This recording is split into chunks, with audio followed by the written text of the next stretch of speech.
안녕하세요. 린두드입니다. 오늘은 알면 할수록 신기한 아우디의 MLB 에보 PPC 사륜 기반 플랫폼에 대해서 좀 더 쉽고 자세하게 설명드리려고 합니다. 사실 제가 예전부터 여러분들께 아우디의 새로 배치 차량들은 분명 사륜 기반으로 부르는 게 가장 알맞다라고 설명드렸었는데요.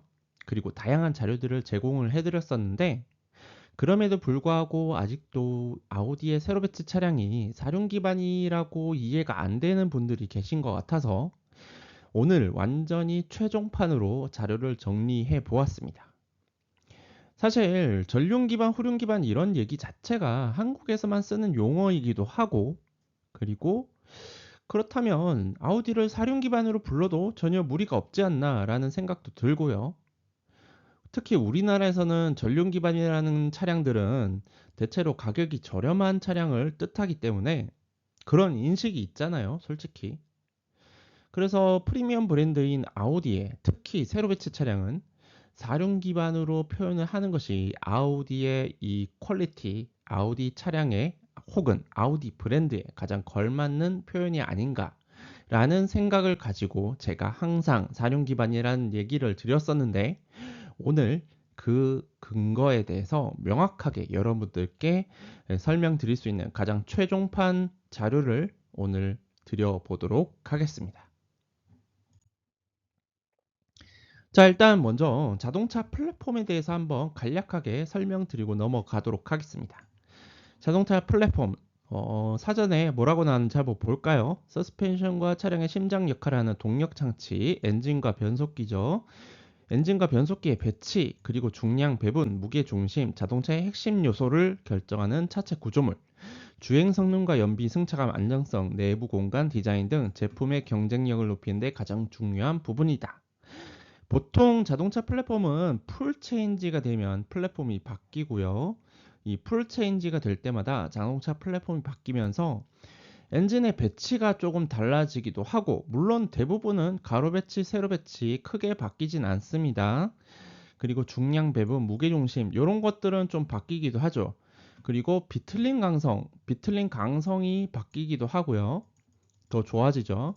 그리고 서스펜션 지오메트리, 서스펜션의 구성 요소들이 바뀌기도 합니다. 그렇다면 당연히 주행 성능도 바뀌고 그 다음에 어떤 플랫폼은 이제 하이브리드를 도입해서 연비나 이런 것들이 좋아지기도 합니다. 자, 자동차 플랫폼은 대략 이런 개념이고 그렇다면 아우디의 MLB, 에보, PPC 플랫폼은 도대체 뭘까요? 자, 일단 먼저 아우디 MLB 플랫폼부터 설명을 드리자면 2008년에 처음 출시가 되었고요. MLB 플랫폼의 경쟁 모델, 경쟁 플랫폼은 BMW F바디가 되겠습니다. 보통 자동차 리뷰어들이 F바디, E바디, G바디 이렇게 설명을 많이 하는데 희한하게도 아우디는 그런 얘기를 잘 안 해요. 그냥 A4 아니면 A6 뭐 이렇게 얘기합니다. 아우디도 BMW F바디에 해당되는 MLB 플랫폼이 존재를 하고 2008년 비슷한 시기에 출시를 했었습니다. 그리고 MLB 플랫폼으로 만든 차량들을 한번 볼까요? A4부터 A8, Q5 그리고 S4부터 SQ5 RS4부터 RS7까지 그리고 포르쉐, 마칸 이렇게 정말 다양한 차량들이 같은 플랫폼, 하나의 플랫폼으로 개발이 되었습니다. 혹자들은 SQ5와 마칸이 서로 같은 뼈대를 쓴다. 그래서 마칸의 기본 베이스는 SQ5다 라고 설명을 하는데 물론 틀린 얘기는 아닙니다만 마칸에 들어가는 변속기는 에스트로닉이에요. 뭐 PDK라고 얘기를 하지만 실제로는 에스트로닉을 개조한 겁니다. 에스트로닉을 했고 그 다음에 엔진도 SQ5에 들어가는 것뿐만 아니라 S4, S5에 들어가는 것도 그대로 마칸에 같이 공용으로 쓴 적이 있기 때문에 디젤 엔진 같은 경우에요. 그렇기 때문에 따지고 보면 이 플랫폼 결국에는 포르쉐 마칸은 A4의 형제 차이이기도 하고 RS7의 형제 차이이기도 하고 모든 이 MLB 플랫폼의 형제차라고 볼 수 있겠습니다. 자, 그러면 다음 세대 플랫폼은 어떻게 됐을까요? 풀체인지가 되면서 아우디 MLB 에보 플랫폼이 출시가 됐고 2016년에 출시가 됐습니다. 그리고 MLB 에버 플랫폼은 MLB의 확장판으로 개념으로 이해를 해주시면 되겠습니다. 개선형이죠. 그래서 나온 차량이 A4부터 Q8까지, S4부터 SQ8까지, 그리고 RS4부터 RSQ8까지 정말 수많은 아우디 차량들을 이 플랫폼 하나로 개발을 했습니다. 실제로 서스펜션 지오메트리, 그리고 엔진 변속기의 레이아웃, 심지어 파워트레인 공유까지 A4부터 RSQ8까지 모두 공유를 합니다. 서스펜션 지오메트리, 서스펜션 어퍼암, 로어암 이런 거 보면 똑같이 생겼어요. 정말 똑같이 생겼습니다. 그리고 MLB 에버 플랫폼으로 포르쉐 카이엔 3세대, 그리고 람보르기니 우루스, 벤틀리 벤테이가도 같이 만들었고요. MLB 에버 플랫폼의 라이벌 모델은 BMW G바디가 되겠고요. 그 다음에 벤츠 MRA1 플랫폼이 되겠습니다. 동시기를 경쟁을 했던 모델이 되겠죠. 자, MLB 플랫폼으로 만든 A4가 B8A4예요. B8A4. 그리고 A6는 C7입니다. 그리고 MLB 에버 플랫폼으로 만든 A4는 B9A4입니다. 코드명 B9이죠. 그리고 A6는 C8A6가 되겠습니다. 그 시기에 이제 경쟁하는 모델이 BMW G바디의 3시리즈, 5시리즈, 뭐 X5 뭐 이런 차량들이 되겠고요. 자, 그리고 여기서 드리고 싶은 말씀이 람보르기니 우루스와 포르쉐 카인 3세대, 벤틀리 벤테이가가 RSQ8 베이스다라고 말씀을 하는 자동차 리뷰어분들이 계신데 물론 틀린 얘기는 아닙니다. 맞는 얘기예요. 그런데 RSQ8 베이스이긴 하지만 사실상 RSQ8은 MLB 에버 플랫폼이고 RSQ8과 동일한 서스펜션 구조, 파워트레인 레이아웃 그리고 그런 것들을 모두 공유하는 차량은 A4부터죠.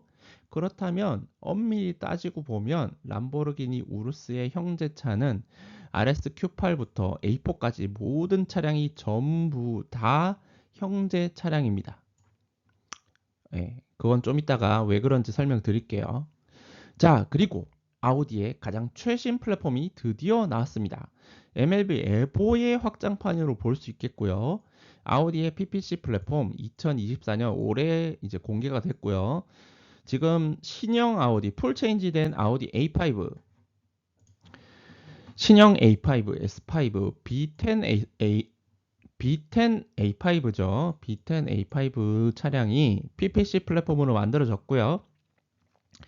PC 플랫폼의 경쟁 모델은 BMW의 개선형 G바디 그리고 벤츠의 MRA2 플랫폼이 되겠습니다. 자, 이제 플랫폼 얘기를 좀 더 쉽게 설명드려 볼게요. 자, MLB 에버 플랫폼에 지금 C8A6 모노코크 바디 있는데요. 자, 일반적으로 플랫폼 하면은 요게 생각나실 겁니다. 그런데 뭐 틀린 얘기는 아니지만 플랫폼이 단지 이 껍데기만 얘기하는 거냐, 뼈대만 얘기하는 거냐? 아닙니다. 이게 왜 중요하냐면, 자, 보세요. 휠하우스가 여기 이렇게 모여 있죠? 휠하우스 형상입니다. 전륜 휠하우스, 그리고 스트러타워 모양이 이렇게 돼 있고요. 굉장히 이 엔진룸 안쪽으로 이렇게 치고 들어와 있습니다. 그 이유는 W15 서스펜션을 넣기 위해서예요. W15 서스펜션을 넣기 위해서고, 로우암도 역시 널찍하게 자리 잡기 위해서 이렇게 휠하우스가 굉장히 넓게 구성되어 있습니다. 그리고 후륜의 위치도 그렇고요. 그리고 변속기가 세로 배치죠. 엔진과 변속기가 세로 배치기 때문에 센터 터널이 굉장히 높게 올라와 있는 걸 볼 수가 있습니다. 일반적으로 이렇게 센터 터널이 높게 올라와 있는 것은 세로 배치 변속기가 여기 안에 들어가기 때문인데, 자, 그렇다면 잘 생각해 보면 이 차량으로 만들 수 있는 이 구성으로 이 뼈대로 만들 수 있는 차량의 종류는 결국 세로 배치 차량이란 뜻이에요. 세로 배치 차량. 그렇다는 얘기는 세로 배치 차량은 세로 배치 엔진과 변속기를 공유하는 차량들이겠죠. 그렇다는 얘기는 이 뼈대를 어떻게 설계를 하느냐에 따라서 공유할 수 있는 차량의 종류가 달라집니다. 네, 설계를 얼마나 범용성 있게 혹은 같은 이 뼈대 레이아웃을 가지고 있는 차량을 만들기 위해서 이 플랫폼을 설계하느냐에 따라서 그만큼 만들 수 있는 차량의 종류가 더 많아지거나 적어지거나 하겠죠. A6를 만들었지만 이 차량으로 A3는 못 만들잖아요. 왜냐면은 A3는 가로비트 차량이니까요. 골프를 베이스로 하죠. 폭스바겐 골프. 자, 그렇기 때문에 이제 A6와 공유하는 이 플랫폼이 얼마나 이 아우디와 포르쉐 그리고 람보르기니 그리고 벤틀리에게 중요한 플랫폼인지 알 수 있는 것입니다. 자, 그리고 아까 설명드렸듯이 플랫폼이 같으면 서스펜션, 엔진, 미션런도 모두 공유한다고 설명드렸었습니다. 자, A4가 있죠. RS4가 있고 A6가 있고 RS6가 있습니다. 자, 어퍼함을 볼까요? 듀얼 피벗으로 역시 W11 듀얼 피벗으로 5링크 서스펜션 똑같이 쓰고 있습니다. RS4도 똑같아요. A6도 똑같습니다. RS6도 똑같습니다. 완전히 똑같아요. 심지어 부품의 모양뿐만 아니라 품번도 아마 똑같은 품번을 쓰고 있을 수도 있습니다. A4와 RS4는 아마 똑같은 품번이 꽤 있을 거예요. 자, 로우암도 역시 형상 똑같고요. 조금 차이가 있다면 서브 프레임의 형상이 좀 다르네요. RS6가 가장 강성이 좋아 보입니다. 그리고 A4나 RS4는 조금 강성이 조금 약해 보이죠. A6는 굉장히 튼튼한 서브 프레임을 가지고 있는 것 같고요. 엔진 변속기가 여기 어떻게 배치되어 있느냐에 따라서도 이제 서브 프레임의 형상이 달라질 수 있겠습니다. 자, 어쨌든 플랫폼이 같으면 일반적으로 서스펜션, 엔진 미션 모두 다 공유를 한다라는 걸 알 수 있고, 자, 당연히 같은 플랫폼인 우루스, 마칸, 카이엔도 아우디의 서스펜션, 엔진 미션 모두 공유합니다. 자, 보시다시피 어퍼암, 람보르기니 우루스, 듀얼 피벗, 5링크 서스펜션 똑같이 아우디와 똑같은 것을 쓰고 있고, 포르쉐 마칸도 당연하죠. 그리고 포르쉐 카이엔도 당연히 듀얼 피벗 어퍼암을 쓰고 있습니다. 심지어 이 너클의 형상도 아우디 것과 똑같아요. 그리고 로우암의 형상도 당연히 똑같습니다. 네, 당연히 똑같은 로우암의 형상을 가지고 있고 서브프레임 모양은 좀 다르네요. 서브프레임은 조금 더 이 모델에 맞게 구성이 되어 있는 것 같습니다. 자, 이제 다음 장으로 들어가서 자, 여기는 좀 쉽게 여러분들께 설명드리기 위해서 좀 재밌게 한번 표현을 해봤습니다. 자, 과연 MLB 에보 PPC 플랫폼으로 어떤 차량을 만들 수 있을까요? 자, 일단 먼저 플랫폼 바디, 모노코크 바디를 준비를 하고요. MLB 에보 플랫폼에 서스펜션을 잘 섞어서 에스트로닉 DL382 변속기에다가 전자식 꽈트로 울트라 트랜스퍼 케이스를 딱 하고 붙이면 짜잔, 전륜 편향 상시 사륜 기본 50대 50 배분 클러치 풀면 전륜 100% 전륜 구동 혹은 전륜 편향. 전륜 편향이란 말은 전륜에 좀 더 많은 토크가 자주 간다는 뜻이고, 변속기가 전륜과 직결되어 있다는 얘기입니다. 물리적으로 고정되어 있다는 얘기예요. 자, 변속기가 물리적으로 전륜과 고정되어 있기 때문에 전륜에는 항상 50%의 구동 배분이 가겠죠. 클러치를 풀면 전륜 100% 전륜 구동이 되는 겁니다. 아우디 Q5가 만들어졌습니다. 자, 일단 MLB 에보 PPC 플랫폼은 전륜 편향, 전륜 구동을 만들 수 있는 플랫폼입니다. 그럼 다음 장을 넘어가 볼까요? 자, 이번에는 MLB 에보 PPC 플랫폼 바디와 MLB 에보 플랫폼 서스펜션을 잘 섞어서 MLB 플랫폼 전용으로 개발된 통합형 ZF 8단 변속기와 함께 기계식 토생 꽈트로를 싹 하고 붙이면 뭐가 나올까요? 짜잔, 어느 바퀴에도 구동력을 끊을 수 없는 기본 전륜 40%, 후륜 60% 토크 배분에 후륜 최대 85%의 토크 분배가 가능한 후륜 편향 완전한 상시 사륜. 기계적으로 변속기 출력이 앞바퀴와 뒷바퀴에 모두 물려 있기 때문에 센터 디퍼런셜이죠. 토센이 앞바퀴와 뒷바퀴에 모두 물리적으로 고정되어 있기 때문에 어느 바퀴도 구동을 뺄 수가 없습니다. 항상 네 바퀴의 구동이 갑니다. 그래서 완전한 상시사륜이라고 부르죠. 기계식 상시사륜. 그래서 아우디 SQ5가 만들어졌습니다. 자, MLB 에버 플랫폼으로 완전한 상시 사륜, 기계식 상시 사륜을 만들 수 있는 걸 확인하셨고요. 자, 그다음 뭘 만들 수 있을까요? 이제 자, MLB 에버 플랫폼 바디와 MLB 플랫폼 MLB 에버 플랫폼 서스펜션을 잘 섞어서 아우디 DL501 구형 에스트로닉 변속기를 살짝 개조를 한 다음에 포르쉐가 만든 MLB 플랫폼 전용 전자식 사륜 트랜스퍼 케이스를 딱 하고 붙이면 짜잔! 후륜 편향 상시 사륜 기본 전륜 30% 후륜 70% 배분에 클러치 풀면 후륜 100% 포르쉐 마칸이 만들어졌습니다. 자, 마칸 같은 경우에는 아까 설명드렸다시피 전자식 트랜스퍼 케이스가 들어가 있는데 변속기의 출력축이 후륜과 고정되어 있고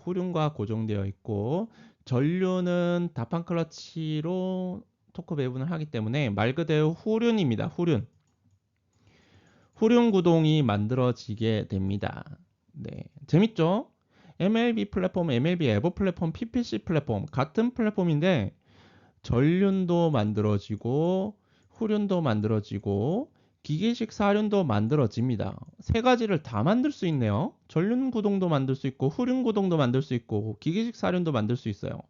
야, 플랫폼 하나로 모든 구동 방식의 차량이 생산이 가능합니다. 재밌죠? 자, 여기까지는 좀 쉬웠고요.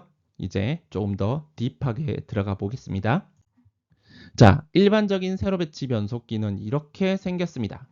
BMW ZF8단, 벤츠 9G 트로닉. 보시면은 당연하게도 엔진이 앞에 있고 세로 배치니까 변속기 출력이 이렇게 후륜으로 나가는 걸 보실 수가 있을 겁니다. 일반적인 BMW ZF8단과 벤츠 9G 트로닉은 이렇게 생겼어요.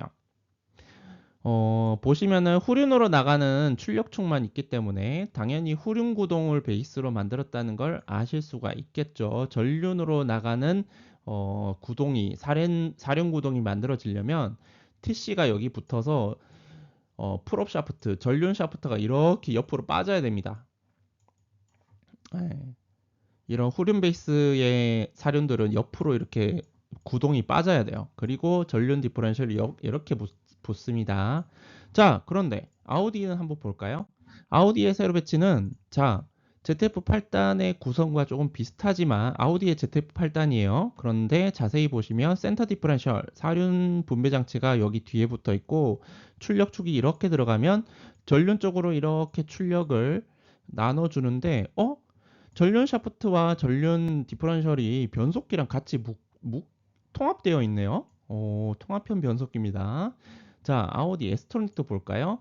자, 엔진이 여기 있고 출력이 이렇게 가서 출력이 토센 꽈뚜로 여기 토센에 이렇게 들어가면 후륜으로 이렇게 토크를 분배하고 전륜으로 이렇게 토크를 이렇게 분배해서 전륜 디퍼런셜로 토크를 분배를 해줍니다. 역시 마찬가지로 센터 디퍼런셜 TC가 변속기와 통합되어 있고 그 다음에 전륜 샤프트 그리고 전륜 디퍼런셜이 변속기와 통합되어 있는 통합형 변속기입니다. 이렇게 아우디는 기본적으로 전륜 쪽에 그리고 후륜 쪽에 모두 강한 토크를 보낼 수 있도록 모든 샤프트들을 변속기에 직결을 시켜 놨습니다. 그렇기 때문에 전륜도 만들 수 있고 후륜도 만들 수 있고 기기식 사륜도 만들 수 있는 거예요. 자, 한번 비교를 해볼까요? 아우디의 세로 배치 변속기는 통합형 변속기입니다. BMW 같은 경우에는 여기 엔진 있고 변속기가 있고 그 다음에 트랜스퍼 케이스가 여기 이렇게 있는데 샤프트가 이렇게 밖으로 나와 있죠. 그리고 여기 전륜 디퍼런셜이 있을 겁니다. 그래서 이렇게 물론 무게 배분은 좋아요. 엔진이 이렇게 직렬 6기통이 이렇게 전륜 샤프트 바로 위에 있으니까 무게 배분은 좋잖아요. 하지만 이 구조 자체가 전륜 쪽으로 토크를 많이 보내기가 힘듭니다. 그리고 이쪽에 샤프트 십자 베어링이 이제 부서져서 엔진 미션을 이제 박살내는 그런 고질병이 있기도 하고요. 내구성에 문제가 있죠. TC와 전륜 샤프트가 외부로 노출된 형태 BMW X드라이브, 포매틱도 마찬가지고요. 그런데 아우디를 보실까요? TC와 전륜 샤프트가 변속기 내부에 모두 수납된 형태입니다. 자, 여기 TC, 트랜스퍼 케이스가 되는 센터 디퍼렌셜, 토센 꽈트로가 들어가 있고, 그 다음에 전륜 샤프트가 모두 전륜 디퍼렌셜과 함께 변속기와 일체형으로 되어 있습니다. 자, 아우디는 그러면 TC만 바꿔주면, 자, 아우디의 이 통합형 변속기의 특징을 보셔야 되는데, 트랜스퍼 케이스만 바꿔주면 기계식 사륜도 되고 전자식 후륜도 되고, 자, DL501 에스트로닉에 기계식 토센 꽈트로를 딱 하고 붙였더니, 엉덩이에다가 딱 하고 TC를 기계식 토센 꽈트로를 딱 붙였더니 네 바퀴가 모두 물리적으로 직결된 토센 꽈트로 상시 사륜이 탄생했습니다. 자, 그런데 자, 변속기는 똑같아요. 자, 보시죠. DL501 변속기 똑같습니다. 근데 이름은 포르쉐 PDK라고 불러요. 재밌죠? DL501 에스트로닉인데 포르쉐 PDK라고 부릅니다. 자, 전자식 후륜 편향 TC가 여기 딱 붙었습니다. 자, 여기 분명 토센 꽈트로가 있었다가 토센 꽈트로를 떼버리고 TC만 딱 바꿔서 전자식 후륜 편향 전자식 이제 TC를 딱 붙였어요. 변속기가 후륜이랑 물리적으로 고정되는 방식이에요. 여기를 딱 붙였더니 포르쉐 마칸이 딱 탄생을 했습니다. 전자식 후륜이 됐어요. 재밌죠? TC만 바꾸면 전륜도 됐다가 기계식 사륜도 됐다가 전자식 후륜도 되는 그런 재밌는 통합형 변속기입니다. 자, 다음을 볼까요? 이번에는 DL382 에스트로닉인데 거기다가 기계식 토센 꽈트로를 딱 하고 붙였습니다. 토센 꽈트로를 딱 붙였더니 구동이 앞으로도 가고 뒤로도 가는 완전한 상시 사륜이 됐다가 네 바퀴가 모두 물리적으로 직결이 됐죠. 그런데 고기 토센 꽈뚜로 자리에다가 딱 하고 꽈뚜로 울트라를 붙였어요. 전자식 전륜 편향 꽈뚜로 울트라를 딱 붙였더니 후륜으로 가는 토크를 끊을 수가 있는 전륜 편향 상시 사륜이 탄생했습니다. 이번에는 기계식 사륜도 되고 전자식 사륜도 되네요. 재밌죠? TC만 바꿔주면 전륜도 되고 후륜도 되고 기계식 사륜이 되는 그런 재밌는 시스템이 바로 아우디의 통합형 변속기입니다. 자, 이번에는 뭘까요? TC를 아예 떼버리면 전륜 구동이 됩니다. 자, 보실까요? 기계식 사륜은 토센 꽈뚜로가 엉덩이에 붙어 있죠. 전자식 꽈뚜로 울트라는 뒤에 전자식 꽈뚜로 울트라 TC가 딱 붙어 있습니다. 자, 그런데 요거 보실까요? TC를 떼버렸어요. 엉덩이를 딱 떼버리니까 그냥 전륜 구동이 돼버리네요. 재밌죠?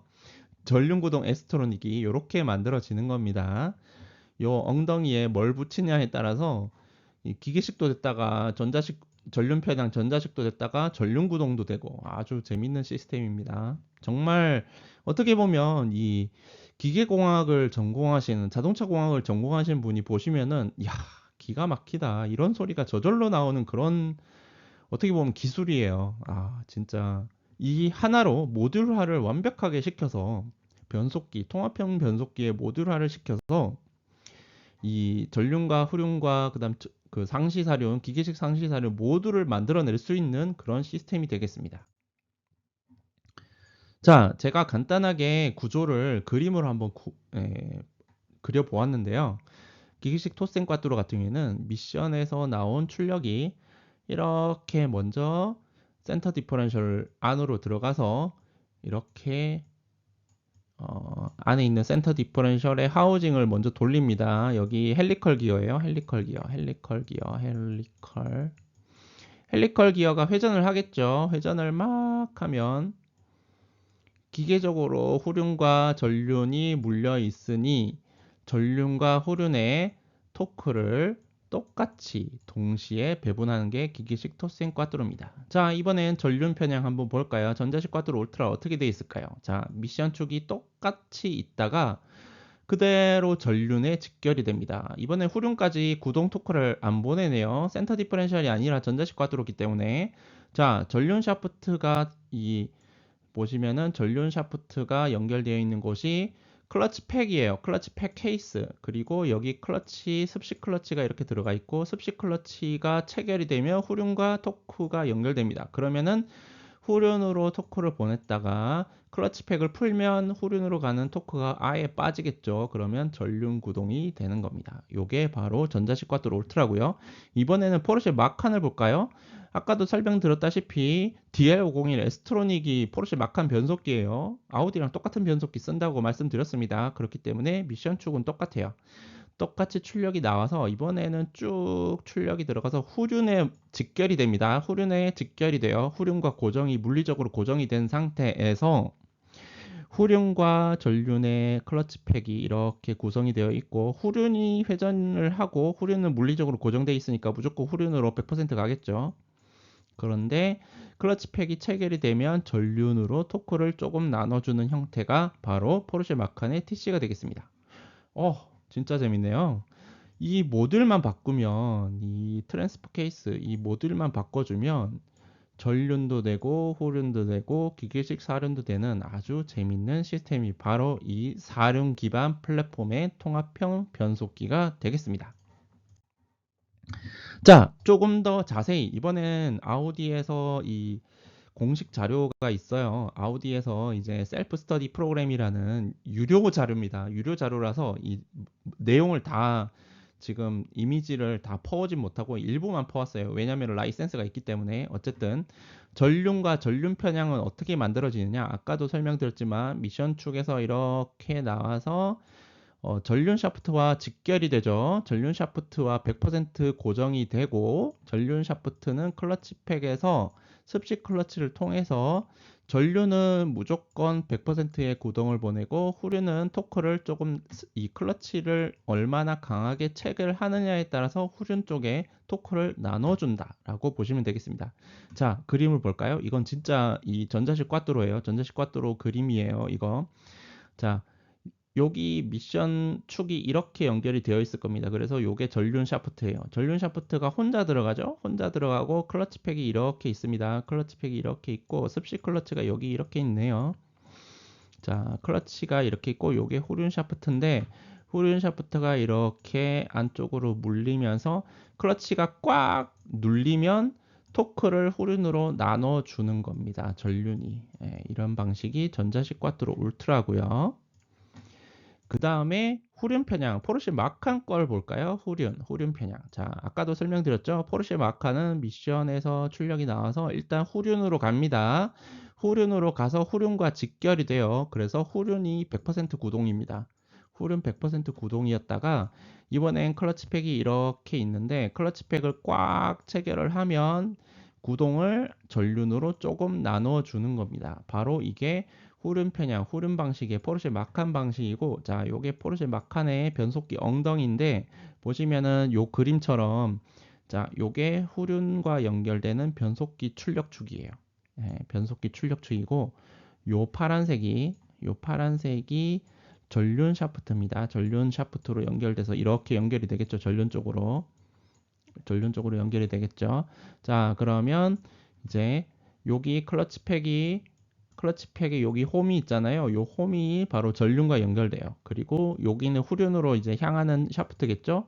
요거랑 요렇게 연결되는 겁니다. 요거랑 요렇게 연결돼서 일단 후륜 쪽으로는 무조건 100% 구동이 가고요. 후륜 쪽으로 100% 구동이 가고, 클러치 팩이 아마 요렇게 돼 있을 거예요. 요렇게.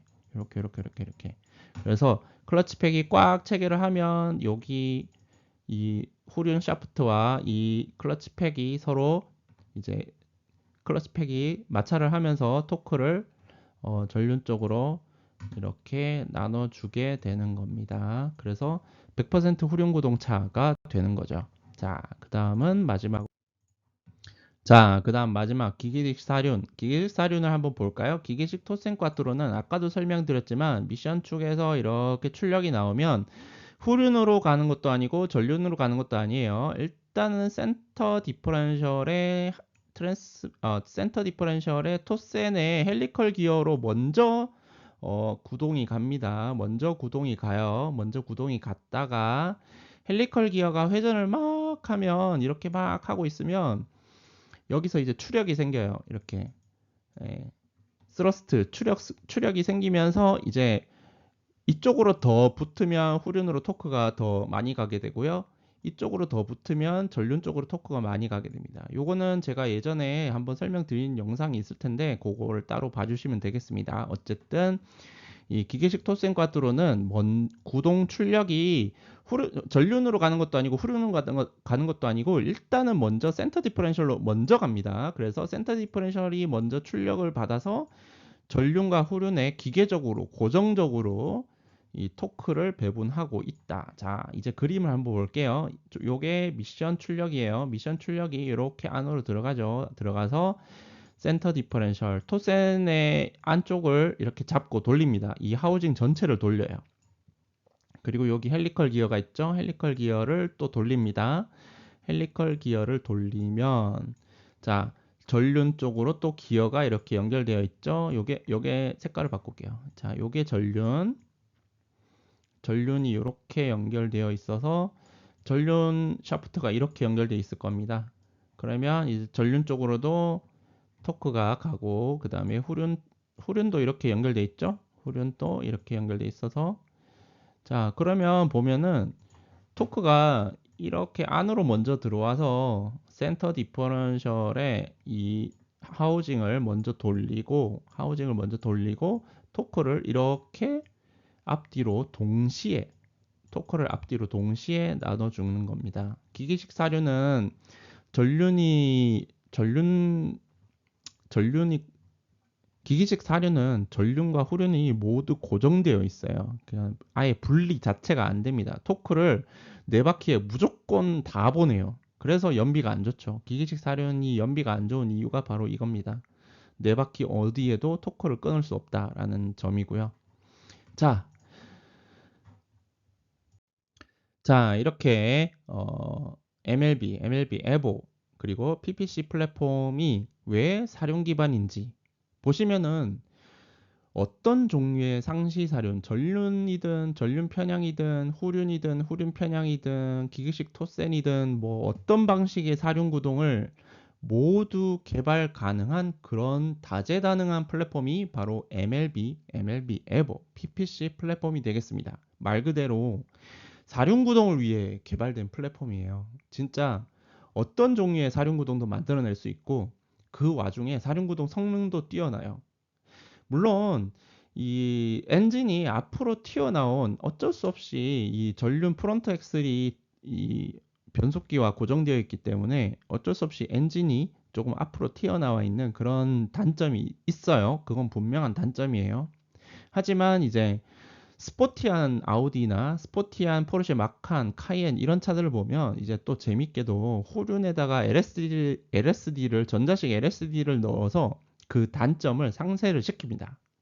토크 벡터링, 능동형 토크 벡터링을 넣어서 이 부족한 회두성, 앞이 무거우면 어쨌든 언더스티어가 나면서 이제 차량이 조금 이 코너링에서 이 빠릿하게 들어가는 그런 부분이 좀 약해지잖아요. 그런 거를 해결하기 위해서 이 후륜 쪽에 전자식 LSD 토크 벡터링을 넣어서 이제 그런 단점들을 커버를 하고 그래서 경쟁 모델 대비 전혀 뒤떨어지지 않는 주행 성능. 실제로 뭐 어떤 분들은 아우디가 뭐 직발만 빠르다 그러는데 절대 아니에요. 아우디 코너링 진짜 빠릅니다. 여러분 나중에 제가 오프라인 모임 때 한번 제 차량 이제 옆에 서킷 택시 한번 보여드릴 텐데 정말 아우디의 종치 방식 플랫폼으로 만들어진 차량들 MLB 플랫폼 특히 옛날 모델 말고요. 20년 전 차 말고 MLB 2008년에 나온 MLB 플랫폼부터는 차가 진짜 빨라요. 진짜 말도 안 되게 빠르고 성능이 정말 좋습니다. 그리고 이 사륜구동, 상시 사륜구동을 만들기 위해서 정말 심혈을 기울여서 모든 이 아우디의 기술을 쏟아부어서 만든 게 바로 이 플랫폼이다라는 걸 이해해 주시면 되겠습니다. 자, 이렇게 설명했는데도 아우디가 전륜 기반이다라고 말씀하시는 분들은 그냥 그냥 그렇게 생각하십시오. 네. 이렇게 설명했는데도 뭐 납득이 안 된다 그러면 저는 할 말이 없습니다. 뭐 포르쉐 마칸 보고 그럼 포르쉐 마칸은 전륜 기반 후륜인가요? 그렇게 얘기를 해야 되나요? 그냥 말이 안 되잖아요. 애초에 전륜 기반 후륜 기반이라는 용어 자체도 그것도 이제 그냥 어거지로 만든 용어고 세상에 차가 두 종류밖에 없는 건 아니지 않습니까? 전륜차와 후륜차만 있는 건 아니잖아요. 그러니까 여러분들이 알고 있는 지식의 범위가 더 넓어질수록 자동차를 더 즐기고 재밌게 경험을 하실 수 있다. 그리고 아우디 그리고 혹은 스바루 같이 혹은 어 이제 아우디와 비슷한 계열의 차량들은 이 독특한 구조 덕분에 주행 질감이 굉장히 독특해요. 아우디를 타고 있으면 다른 어떤 브랜드도 느낄 수 없는 그런 아우디만의 독특한 주행 질감 그리고 코너링 성능이 보여집니다. 그렇기 때문에 이런 재미를 또 놓치고 싶으시지 않으신 분은 아우디를 좀 더 정확하게 이해를 하시고 타시면 좀 더 재밌게 즐기실 수 있으실 겁니다. 네, 지금까지 린드우드였고요. 재밌게 봐주셔서 감사합니다. 다음에 또 재밌는 자료로 가지고 오겠습니다. 감사합니다.